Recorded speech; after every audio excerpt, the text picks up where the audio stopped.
Hello friends. आज मैं जो टॉपिक लेकर के आया हूँ वो है रूम सर्विस मैनेजर के लिए duties and responsibilities of the room service manager. Room service क्या होता है? ये सर्विस डिपार्टमेंट का एक सब डिपार्टमेंट है और यहाँ का जो मैनेजर होता है, रूम सर्विस मैनेजर, वही उस पूरे डिपार्टमेंट के लिए अकाउंटेबल होता है, जिम्मेदार होता है और रिस्पॉन्सिबल होता है। उसी की ही पूरी जिम्मेदारी है कि वो डिपार्टमेंट जो है कैसे वर्क कर रहा है, कैसे ऑपरेट होना है, वहाँ की पॉलिसीज़, वहाँ की एसओपीज़, वहाँ पर नंबर ऑफ़ आइटम्स जो भी की सर्विस किया जा रहा है, ये सब कुछ जो है उसी के अंडर में आता है। रूम सर्विस के दो चैलेंजेस हैं। एक चैलेंजेस ये है कि जो हॉट फूड हॉट सर्व होना चाहिए और चिल्ड फूड या कोल्ड फूड कोल्ड सर्व होना चाहिए। और दूसरा चैलेंजेस ये है कि टाइम मैनेजमेंट, क्योंकि जो गेस्ट होते हैं वो रूम से ऑर्डर करते हैं और रूम में दो तरीके से, कोई गेस्ट कैजुअली बैठा हुआ है और वो नहीं जाना चाहता रेस्टोरेंट में, तो ऐसे गेस्ट ऑर्डर करते हैं। या दूसरा, गेस्ट के पास टाइम नहीं है, वो ये इमेजिन करते हैं कि जब तक मैं जाऊंगा तब तक रूम मेरा फूड अंदर ही आ जाएगा और मैं कर लूँ। या बहुत सारे गेस्ट को लिमिटेड फूड चाहिए होता है, बहुत सारा नहीं, तो थोड़ा बहुत ऑर्डर करके अपना एंजॉय करते हैं। आइए हम बात करते हैं जो उसकी ड्यूटीज़ एंड रिस्पॉन्सिबिलिटीज़ होती है। जो रूम सर्विस मैनेजर होता है वो रिपोर्ट करता है एफ&बी मैनेजर को और जनरल मैनेजर को। अब पहला ये है कि वहाँ पर अ, जो ऑपरेशंस है, डेली ऑपरेशंस रूम सर्विस में, पूरा प्रॉपर वहाँ पर जो भी रिक्विजिशन डालनी है, जो भी वहाँ पे नंबर ऑफ़ ऑर्डर्स जो मूव हो रहे हैं, जो वहाँ पे स्टाफिंग हो रही है, जो वहाँ पर चीज़ें सर्विस करते वक्त जो मिसयूज़ नहीं होना चाहिए, ब्रेकेज पे बहुत ज़्यादा ध्यान देना है।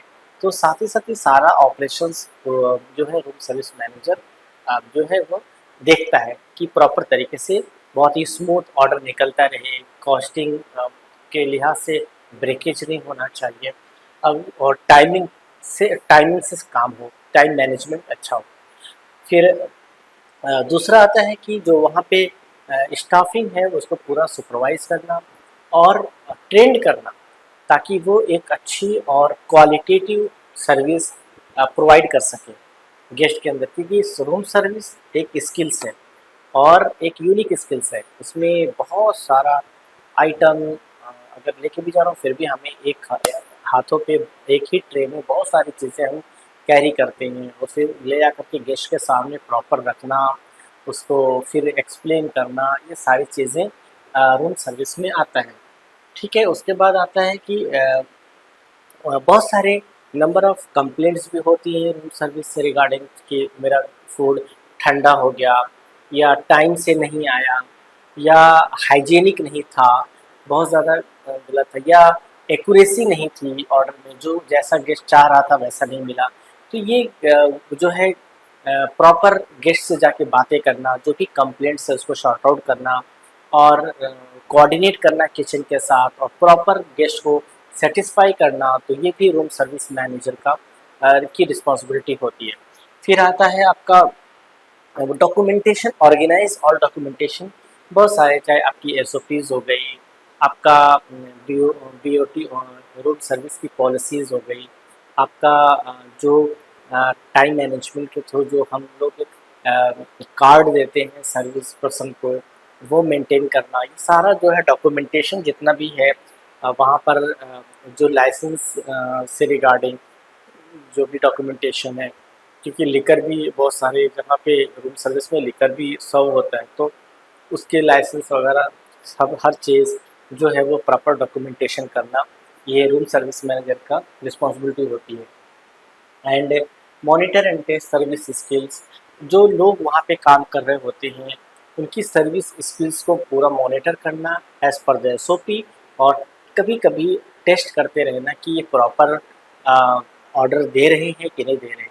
जैसे रूम में जा कर के ऑर्डर मंगा लेना और देखना खुद जा कर के रूम में कि वो कैसे ऑर्डर को प्लेस कर रहे हैं, कैसे ऑर्डर को एक्सप्लेन कर रहे हैं जो सर्विस पर्सन होते हैं।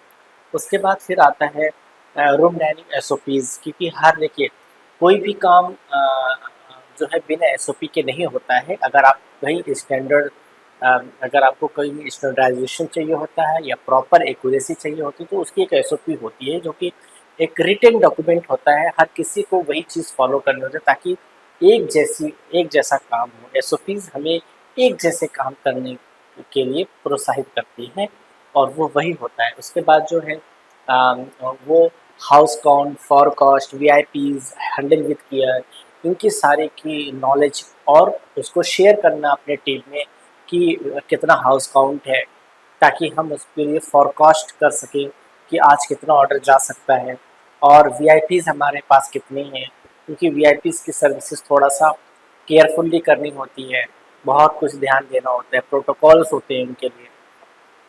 फिर आता है आपका जो हमारे लोकल लिकर लॉज हैं उसको फॉलो करना और उसके फिर हाइजीन मेंटेन करना, पूरा प्रॉपर क्लीनिंग, जितना एरिया होता है रूम सर्विस का वो पूरा नीट एंड क्लीन है कि नहीं है, जो भी इक्विपमेंट सर्विस के साथ जाता है वो हम सर्व कर रहे हैं कि नहीं कर रहे हैं, और कंप्लीमेंट सारे जा रहे हैं कि नहीं जा रहे हैं, ये सारा कौन मॉनिटर करेगा? ये सारा रूम सर्विस मैनेजर ही मॉनिटर करता है। फिर क्लीनिंगनेस हो गया है और उसके बाद अपने एम्प्लॉयज़ को मोटिवेट करना, उनको रिकमेंड करना और इस तरीके से बहुत सारे कुछ भी हम एक्टिविटीज़ करके उनको प्रोत्साहित कर सकते हैं।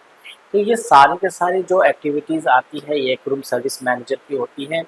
और आज के लिए इतना ही। Thank you so much. Institute Delhi education, knowledge, grooming, development, practical training के साथ साथ देश तथा विदेशों के 5 स्टार होटल्स में जिम्मेदारी के साथ रोजगार सरकार द्वारा